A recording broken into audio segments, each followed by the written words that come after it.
Assalamualaikum warahmatullahi wabarakatuh. Alhamdulillahi rabbil alamin. Wassalatu wassalamu ala ashrafil anbiya'i wal mursalin wa ala alihi wa sahbihi ajma'in. Subhanaka la ilma lana illa ma 'allamtana innaka antal alimul hakim. Wala hawla wala quwwata illa billahil aliyyil azim. Alhamdulillah, kita syukur kepada Allah yang telah melimpahkan kepada kita rahmatnya dan nikmat. Muslimin muslimat yang dihormati dan dikasihi sekalian, kita sambung sirah Nabi Allah Adam alaihissalam. Kita mengambil ibrah, mengambil pengajaran daripada sirah Nabi Allah Adam alaihissalam yang ketiga. Pengajaran yang ketiga, yaitu kebangkitan manusia selepas daripada mati. Allah Subhanahu wa ta'ala mencipta Nabi Adam AS daripada tidak ada kepada ada. Allah buat Nabi Adam, dulu tak ada manusia, Allah jadikan manusia. Dan manusia yang pertama ialah Nabi Adam AS, yang Allah ciptakan dia daripada tanah. Adam bin Turab, dari tanah dijadikan Nabi Adam AS. Tanah tu tanah yang tanah.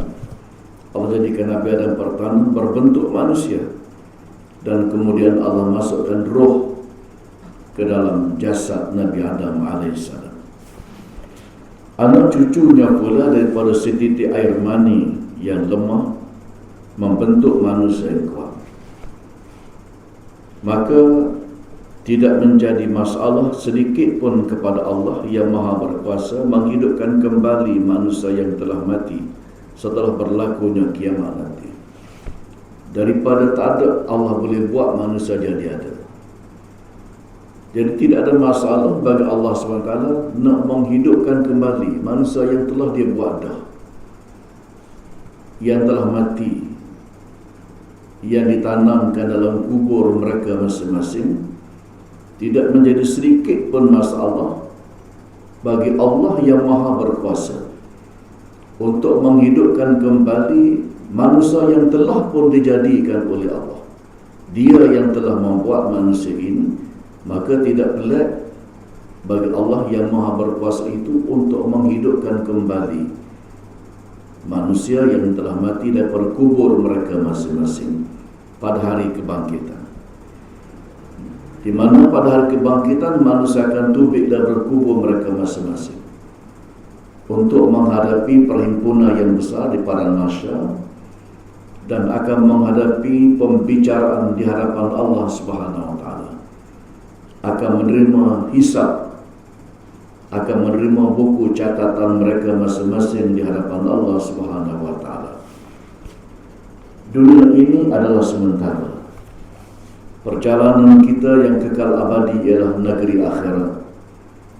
Maka manusia yang telah mati ribu-ribu tahun yang lalu, sampailah manusia yang hidup pada hari kiamat akan dibangkitkan kembali oleh Allah Subhanahu wa ta'ala. Tak jadi sebarang masalah pun bagi Allah yang Maha Berkuasa itu untuk menghidupkan manusia yang telah pun dijadikan oleh Allah, cuma dimatikan. Allah yang menghidup, Allah yang mematikan, dan Allah pula yang menghidupkan kembali untuk berada di negeri akhirat yang kekal abadi.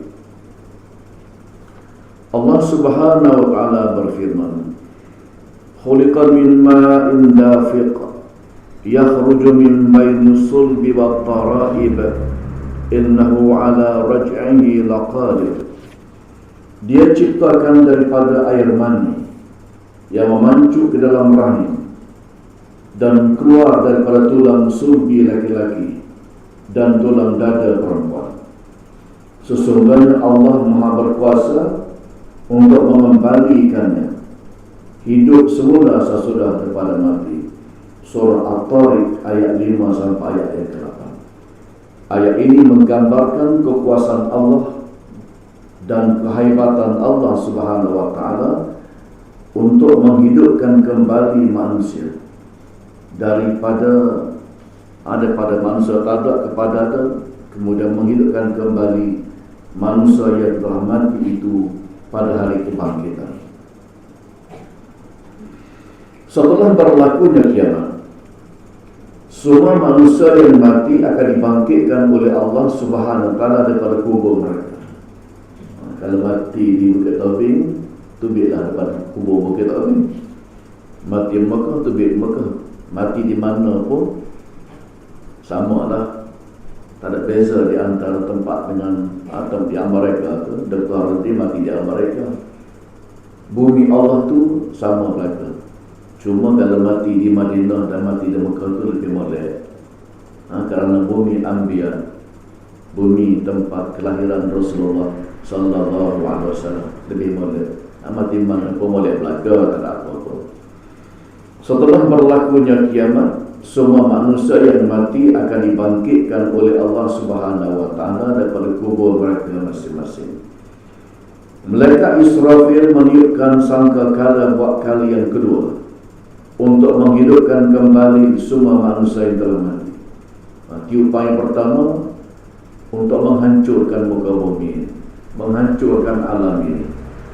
Bila alam semuanya telah hancur lebur, bukit buka, gunung ganang jadi rata habis, tanah jadi rata habis, pohon-pohon kayu, segala-galanya dimati dan dibinasakan oleh Allah Subhanahu wa taala. Maka ditiupkan kembali sangkakala supaya manusia yang mati ini kembali hidup, kembali hidup setelah daripada berada di kubur mereka masing-masing. Hari ini dinamakan sebagai Yaumul Ba'ts, hari kebangkitan. Manusia yang bangkit daripada kubur mereka masing-masing macam cendawan, macam ular tumbuh musim hujan. Cotik angin tumbuh daripada kubur masing-masing dalam keadaan telanjang bogel. Dalam keadaan telanjang bogel, sebagaimana mereka dilahirkan daripada perut ibu mereka masing-masing, lahir dalam keadaan tidak berpakaian. Nabi Allah berilah, orang yang diberikan pakaian pada awal ialah Nabi. Ataupun dipanggil juga dengan nama panggilan Yaumul Hasyr, hari pengumpulan. Manusia dikumpulkan oleh Allah Subhanahu wa taala. Lepas dibangkitkan daripada kubur mereka masing-masing, hak mati di Amerika bangkit, hak mati di Jepun bangkit, hak mati di Malaysia bangkit, hak mati di Mekah bangkit belaka. Kemudian Allah kumpulkan manusia ini dalam satu perhimpunan yang sangat besar. Manusia ramai-ramai berkumpul, yang disebutkan sebagai hari pengumpulan, Yaumul Hasyr. Allah kumpulkan manusia sebagaimana yang disebutkan dalam surah Az-Zumar ayat yang ke-8 dan juga dalam surah yang Yasin ayat 51 sampai ayat 54. Dalam dua surah ini harus berhubung dengan kebangkitan manusia, yaitu surah Az-Zumar ayat yang ke-68 dan juga surah Yasin.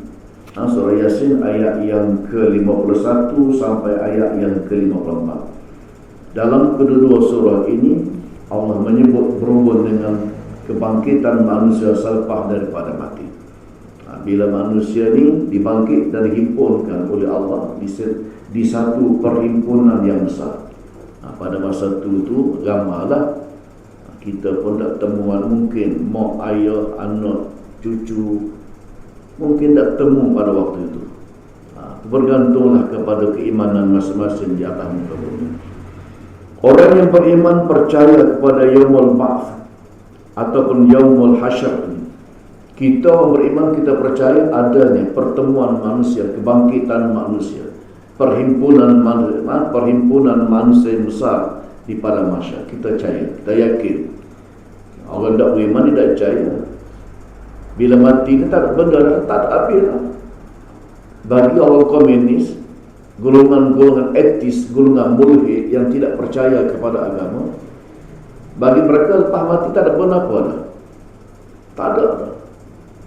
Tetapi orang beriman, mereka yakin, mereka percaya sebagaimana yang disampaikan oleh Nabi-Nabi Sejak daripada dulu sampailah ke Nabi Muhammad sallallahu alaihi wasallam, ada pula hari kebangkitan, iaitu hari perhimpunan manusia yang besar.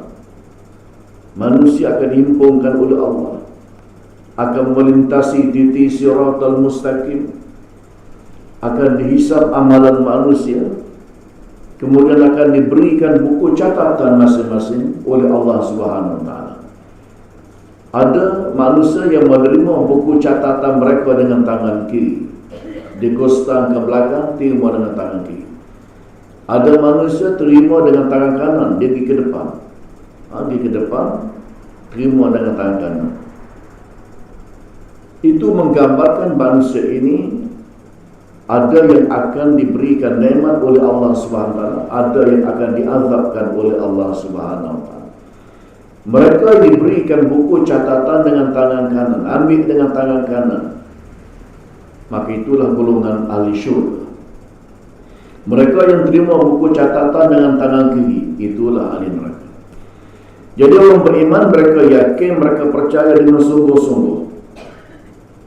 Tidak ada sedikit pun keraguan dalam hati mereka. Iya ke tak ni, iya ke tak ni, ada sungguh ke tak ada. Dalam hati orang beriman tak ada, tak ada keraguan. Bagi mereka tetap mereka yakin dengan seyakin-yakinnya bahawa hari perhimpunan pada masa ini akan berlaku. Hari kebangkitan manusia daripada kubur mereka masing-masing akan berlaku. Kerana ini adalah keimanan. Bila tak percaya, tak apa fikir lah. Orang yang tidak beriman ni tak percaya. Dia tak percaya belaka. Tak percaya pada hari kiamat, tak percaya pada Allah, tak percaya belaka. Orang tak beriman. Orang beriman, dia yakin sungguh-sungguh apa yang disampaikan oleh Rasul, dia yakin sungguh-sungguh. Apa yang terkandung dalam kitab Allah, dia yakin sungguh-sungguh. Itu orang beriman. Orang kafir dan munafik sahaja yang tidak percaya yaumul ba'ts. Orang kafir tak percaya, orang munafik supaya orang kafir duduk seraga aja dengan orang kafir. Malah diazabkan orang munafik ini lebih teruk lagi. Lebih teruk lagi diazabkan oleh Allah SWT. Sebab orang munafik ini dia bermuka dua. Zahir nampak macam Islam, hati mereka tu tak Islam. Zahir nampak mereka tu macam Islam, tetapi batin mereka tidak Islam. Itu orang munafik. Dan mereka lah yang mencetuskan fitnah di zaman Rasulullah, termasuk membuat fitnah kepada Siti Aisyah radhiyallahu anha dan fitnah-fitnah yang lain. Malah mereka tidak yakin pada mahsyar. Orang kafir, orang munafik ini tak yakin adanya mahsyar, adanya padang perhimpunan yang besar. Mereka tidak yakin adanya hisab. Allah menghisabkan amalan manusia, Allah mengira, Allah menghitung amalan manusia. Mereka tak percaya pada mizan, penimbang, Allah yang menimbang amalan manusia. Mereka tak percaya pada titik sirat. Semua manusia akan lalu belaka atas titik sirat ini. Ada manusia seperti kilat cepatnya melintasi titik sirat. Ada manusia esok dada lah titik sirat dan dengung jatuh. Jadi bergantung kepada amalan masing-masing. Orang kafir tidak percaya, orang munafik pun tidak percaya. Begitulah juga dosa pahala mereka tak percaya. Orang beriman mereka percaya ada dosa dan pahala. Buat baik boleh pahala, buat jahat mendapat dosa. Itu orang beriman. Orang kafir dan munafik ini tak ada dosa pahala bagi mereka. Sebab tu mereka buat jahat. Mereka buat jahat, mereka buat khianat, mereka buat zalim, mereka nipu, mereka minum mara, mereka judi, mereka bunuh orang dan berbagai-bagai jenayah. Mereka laku di atas muka bumi tanpa peri kemanusiaan. Tanpa peri kemanusiaan. Termasuklah mereka orang kafir ini dia buat belaka. Tak ada rasa belah kasihan. Dia colek budak-budak. Dia bunuh, ambil organ budak. Berlaku dalam masyarakat. Berlaku dalam masyarakat. Tidak ada peri kemanusiaan. Tak ada perasaan kasihan belas. Jadi bagi mereka dosa pahala tidak ada, syurga neraka tidak ada. Lepas mati ada begitu je. Terdapat di kalangan umat Islam yang terpengaruh dengan teori sekular barat menolak kepercayaan terhadap yaumul ba'ts ini ataupun yaumul hasyr ini. Ada juga orang Islam, anak orang Islam, ayah Islam, mak Islam, topi Islam, tetapi mereka tidak percaya, terpengaruh dengan teori-teori barat, teori orang kafir ini, terpengaruh dengan pandangan-pandangan orang kafir yang menyatakan tidak ada hidup selepas daripada mati, tidak ada pertemuan perhimpunan yang besar pada masa. Ada anak orang kafir, ada anak orang Islam yang terpengaruh dengan pemikiran-pemikiran orang kafir ini, terutama sekali yang belajar dengan orientalis barat. Orientalis ini ialah mereka yang mempelajari ajaran Islam tetapi mereka tidak Islam.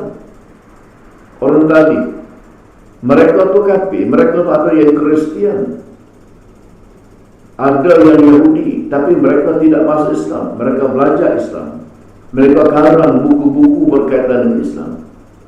Antaranya macam Senok Agrunci umpamanya, dia sanggup tukar namanya kepada Abdul Ghafur. Senok Agrunci ini orang Belanda, dia tukar namanya kepada nama Abdul Ghafur dan dia tulis buku berkaitan Islam, tapi dia mengkritik Islam. Dia mengkritik Islam. Jadi di kalangan anak Islam ramai yang terpengaruh dengan teori-teori orang barat, sedangkan teori mereka ini teori yang menyesatkan. Teori yang menyesatkan, pahaman-pahaman sekular. Antaranya ialah teori Darwin.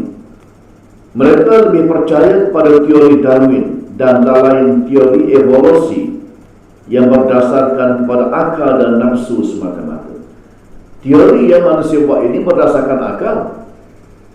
Manusia buat teori berdasarkan akal, berdasarkan hawa nafsu semata-mata. Akal manusia ini sangat terhad dan sangat terbatas. Akal juga makhluk. Akal ni makhluk. Walaupun Allah berikan akal supaya kita berfikir, tetapi akal tidak mampu berfikir perkara-perkara yang ghaib, berfikir tentang zat Allah Subhanahu wa taala. Setelah Allah Subhanahu wa taala menurunkan air daripada langit, setelah Allah menurunkan air daripada langit, maka keluarlah manusia daripada kubur mereka masing-masing seperti bawang yang tumbuh di permukaan bumi. Sintak tanah bawang dah. Di tempat yang ada bawang, cotek tumbuh daripada bumi itu bawang. Bawang tumbuh, macam bawang tumbuh. Dibandingkan macam bawang tumbuh ataupun kulak tubik daripada permukaan bumi. Kalau kulak yang tubik pada bumi ni orang tu kulak apa? Kalau di Kelantan panggil kulak kusu, dia panggil. Kulak tu sedap apa? Dan tak ada jual mana kat pasar. Kalau sini kalau Terengganu rasa dia panggil kulak kawan, panggil. Kulak kawan. Tubik daripada bumi tu, lepas musim hujan dia tubik. Jadi manusia ni tubik daripada kubur mereka masing-masing selepas Allah menurunkan hujan. Allah turun hujan dulu, jatuhnya hujan daripada langit, maka tubiklah manusia daripada kubur mereka masing-masing dengan izin Allah Subhanahu wa taala. Dengan izin Allah tubik daripada kubur masing-masing di permukaan bumi. Walaupun jasad manusia hancur dan repuk seperti ajibuz zanab. Ajibuz zanab ini tidak hancur. Walaupun jasad manusia hancur dan repuk, tetapi ajibuz zanab tidak hancur. Daging-daging manusia, tulang-tulang manusia repuk. Ada yang tubuh tidak hancur pun ada. Orang mati syahid. Bahawa ini kat Johor kada silap, orang perempuan ditemui tubuhnya tidak hancur dalam kubur dia. Perempuan itu ialah guru Quran. Muka macam bau mati. Orang yang hafal Quran ataupun yang mengajar untuk guru Quran diberikan kelebihan oleh Allah Subhanahu wa taala. Orang mati syahid tubuh mereka tidak hancur dalam bumi. Orang mati syahid. Allah memberikan kemuliaan kepada mereka. Jadi walaupun tulang-tulang yang kerah itu hancur, daging-daging hancur, tetapi ada yang tidak hancur. Ia disebutkan sebagai ajibul nazar. Ketika ditanya oleh sahabat kepada Rasulullah, sahabat bertanya kepada Rasulullah, apakah dia disebutkan sebagai ajibul nazar itu, wahai Rasulullah? Maka Nabi menjelaskan dia adalah seperti biji sawi yang menjadi sumber manusia diciptakan semula oleh Allah Subhanahu Wa Taala. Biji sawi ini kecil. Ajibun nazar ini kecil macam biji sawi yang Allah letakkan dalam tubuh manusia ini. Daripada inilah manusia itu balik tumbuh semula. Allah ciptakan balik manusia di atas muka bumi ini daripada ajibun nazar ini, yang menjadi sumber manusia itu dibangkitkan kembali, dihidupkan kembali oleh Allah Subhanahu Wa Taala di atas muka bumi pada hari kebangkitan nanti. Nabi sallallahu alaihi wasallam telah bersabda, ya'kulu turabu kulla syai'in minal insan illa ajibu dhanna bihi qil wa ma huwa ya Rasulullah. Qala mithlu habbatin khardalin minhu tunfa'un. Seluruh tubuh manusia akan dimakan oleh tanah, hancur dalam perut bumi. Seluruh tubuh manusia, tulang-tulang manusia kerah itu akan hancur dalam perut bumi, kecuali ajibun nazar. Nabi kata hancur sekali, semua sekali bagi orang yang hancurlah. Melainkan yang tidak hancur itu ialah ajibun nazar. Kemudian ditanya oleh sahabat, apakah itu ya Rasulullah? Ajibun nazar dan apa benda, wahai Rasulullah? Maka Nabi kata, dia macam biji sawi, macam biji bayam, kecil alu, yang daripadanya lah manusia diciptakan semula. Benih, ibarat macam benih. Benih itu bila disiram dengan air dia akan tumbuh. Macam kita tanam, macam kita tabur benih bayam, biji bayam yang halu itu, bila kena air dia akan tumbuh. Dia akan tumbuh di permukaan bumi. Maka manusia ini dibangkitkan oleh Allah Subhanahu Wa Taala daripada kubur mereka masing-masing, kerana Allah jadikan pada diri manusia ini ada satu macam benih yang disebutkan sebagai ajibun nazar, kecil macam biji sawi. Daripada situlah manusia ini dibangkitkan kembali oleh Allah Subhanahu Wa Taala.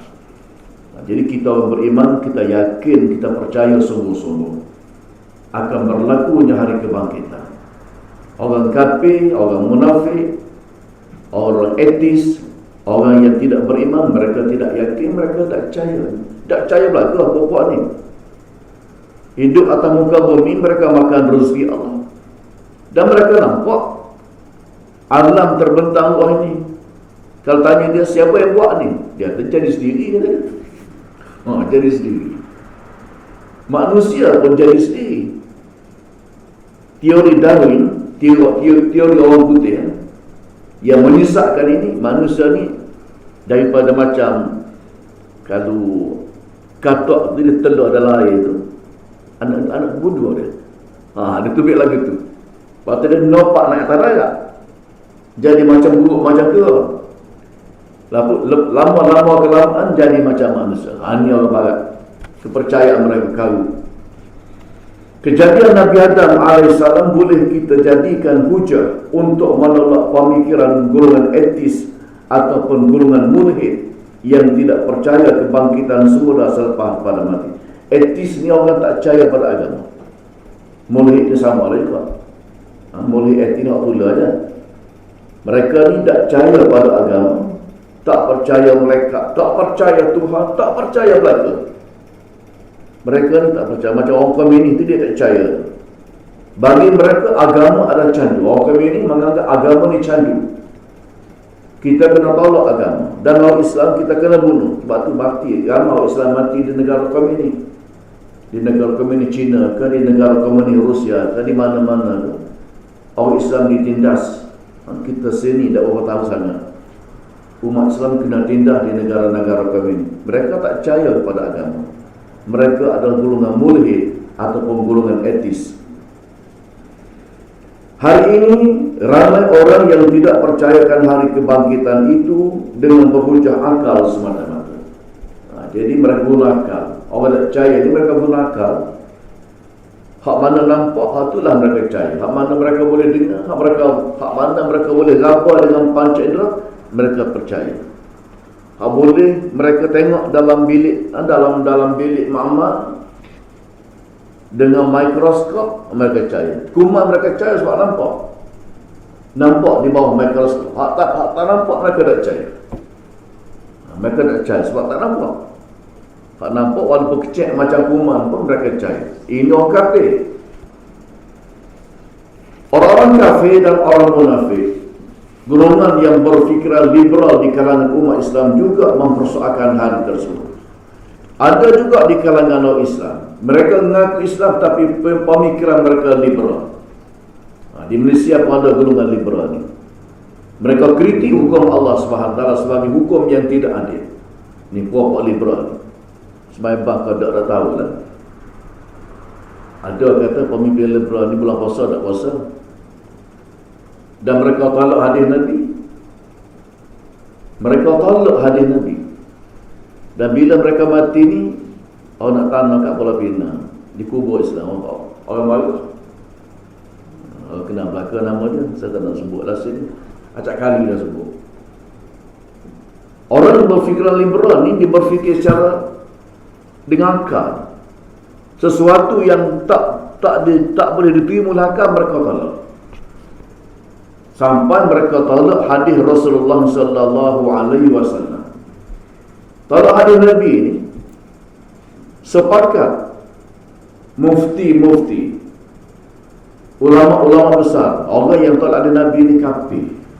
Siapa saja yang tolak hadis Nabi ni kafir, sebab hadis ni sebahagian daripada sumber perundangan Islam.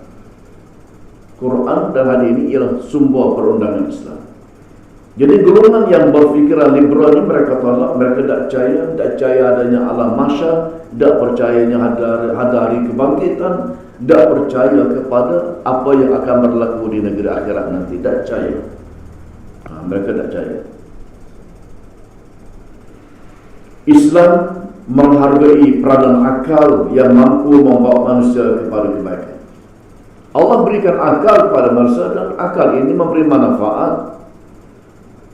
Boleh berfikir. Allah suruh gunakan akal untuk membezakan mana yang betul dan mana yang salah. Hak mana betul, hak mana salah. Tetapi kalau akal tak boleh nak beza mana betul, mana salah, tak boleh beza hitam dan putih, tak boleh nak beza. Itu silap. Tak salah menggunakan akal. Tetapi akal juga adalah makhluk yang sangat lemah. Akal mesti bersandarkan pada wahyu, mesti bergantung kepada wahyu. Ada benda yang akal tak boleh fikir. Zat Allah akal tak boleh nak fikir. Alam ghaib akal tak boleh nak fikir. Yang ini kena bergantung kepada wahyu. Allah sebut dalam Quran, Nabi sebut dalam hadis. Berhubung dengan alam akhirat ini tetap akan berlaku dan manusia akan menempuhi alam akhirat bila tiba masa dan ketikanya nanti. Allah ni kita hidup atas muka bumi lagi. Jadi Islam kita tak nafikan menghargai peranan akal. Sebab itulah akal ini dalam Islam dijaga dengan baik. Tak boleh makan, tak boleh minum benda-benda yang merosakkan akal. Macam maruk, macam dadah umpamanya merosakkan akal. Dilarang dalam Islam. Sebab Islam jaga akal manusia. Umat Islam diingatkan supaya menjaga kesejahteraan akal daripada segala unsur yang boleh menjejaskan kesihatan akal itu, seperti tak boleh minum arak, tak boleh menyalahgunakan dadah. Di hospital pun ada juga doktor guna dadah untuk perubatan. Untuk perubatan, tak apalah untuk perubatan. Tapi jangan menyalahgunakan dadah. Akal yang tidak sihat menghalang perkembangan ilmu dan tamadun umat manusia itu sendiri. Allah Subhanahu wa ta'ala memuji orang yang menggunakan akal untuk berfikir, untuk kebaikan. Allah puji orang yang menggunakan akal untuk berfikir, untuk mengenal mana yang baik dan mana yang buruk, supaya tolak yang buruk, mengambil yang baik.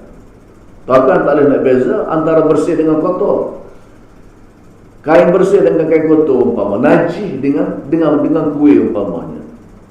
Ada kuih nama najis pun. Kuih tak itik. Tidak patut lagu nama begitu. Kuih tak itik. Padahal sedap bagaimana kuih tak itik. Takkan tak boleh beza antara makanan yang sedap dengan najis yang berbau busuk. Akal Allah beri supaya boleh berfikir, supaya boleh membezakan mana yang betul dan mana yang salah. Sebab itu Allah puji orang yang menggunakan akal dengan sebaik-baiknya. Alladzina yadhkuruna Allaha qiyaman wa qu'udan wa 'ala junubihim wa yatafakkaruna fi khalqis samawati wal ardh. Rabbana ma khalaqta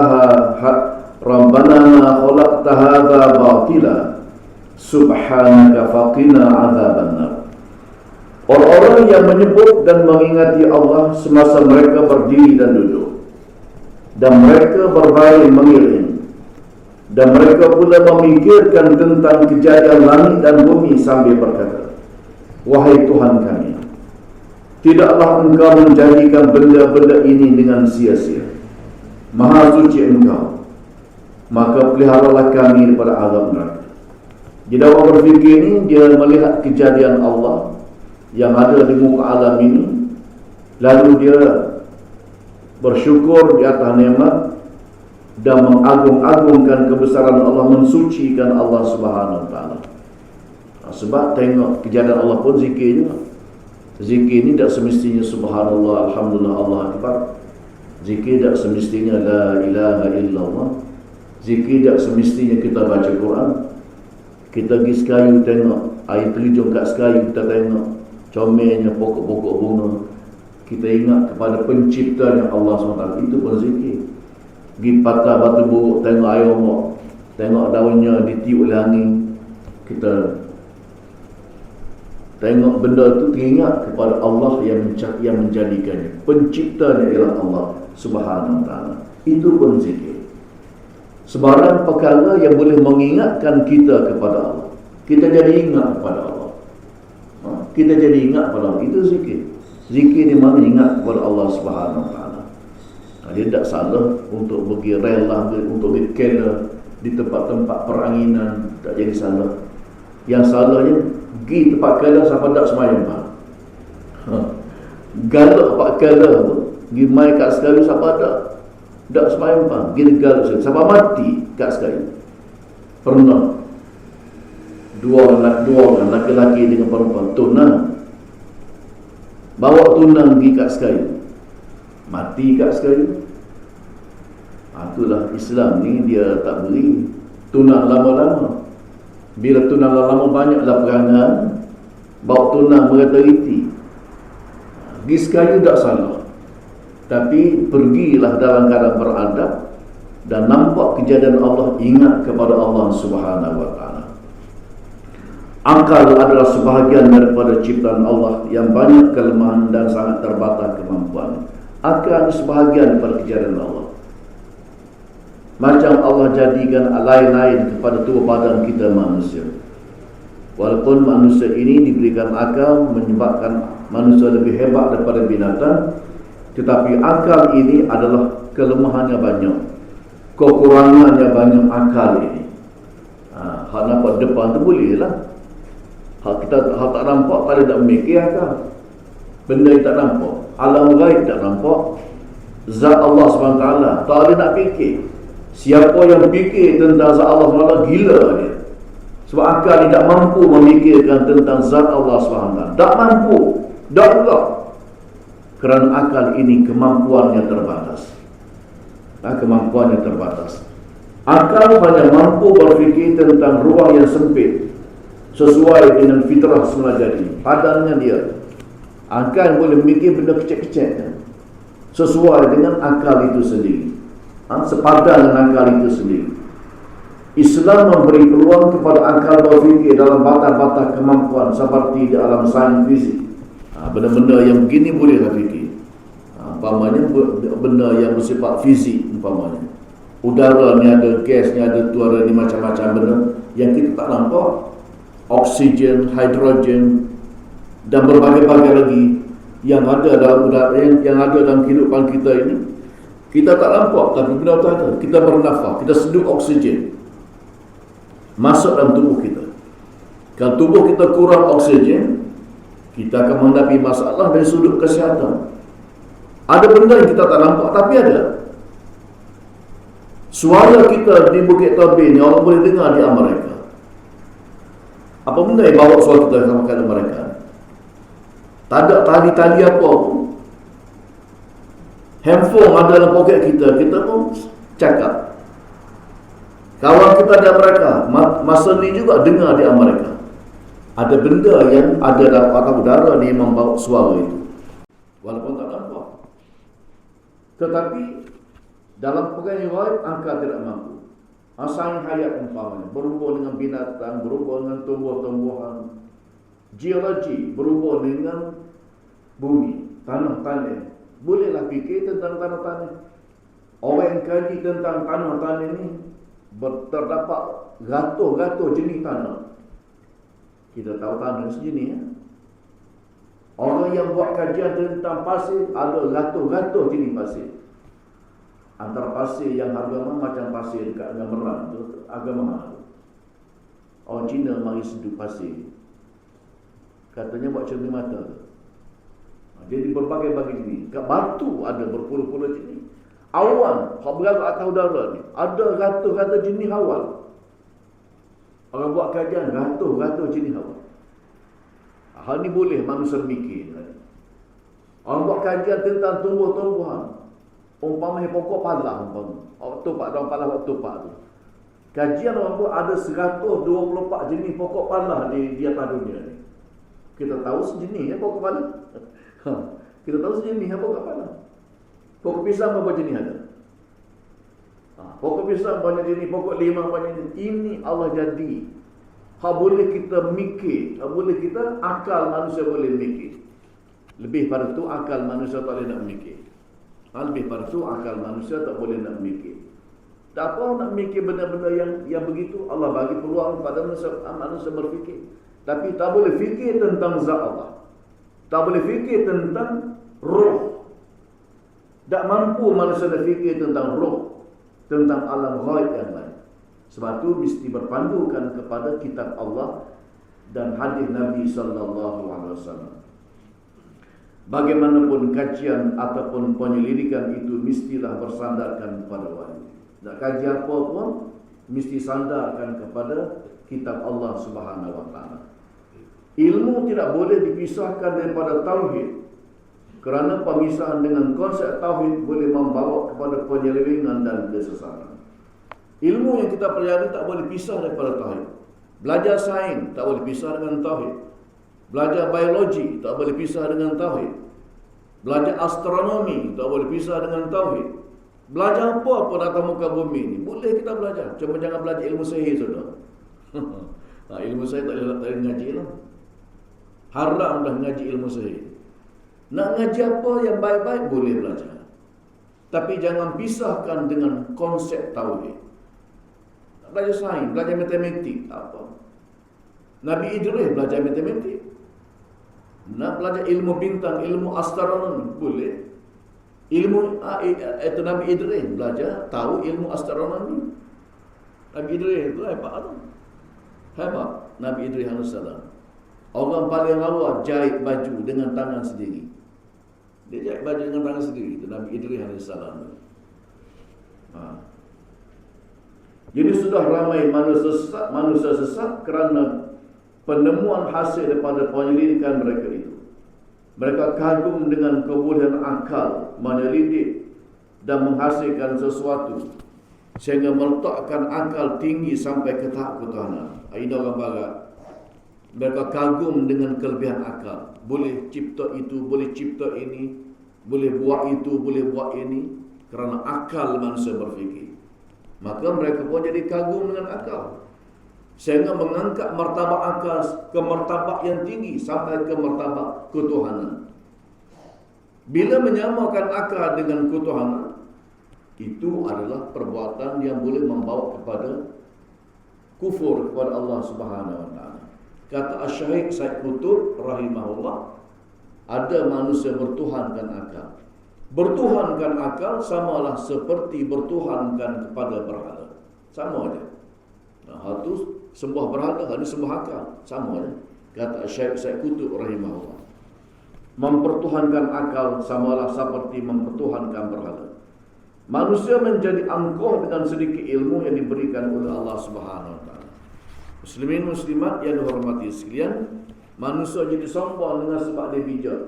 Allah bagi akal lebih sikit, bijak sikit, orang panggil dia profesor, sombong dah, angkuh dah. Manusia pada punah begitu je. Punah dengan punah kerana sombong, kerana takabur, dengan sebab aku bijak, aku hebat. Punah gitu je. Sudah ramai manusia sesat kerana terlalu mengutamakan akal, membelakangkan wahyu.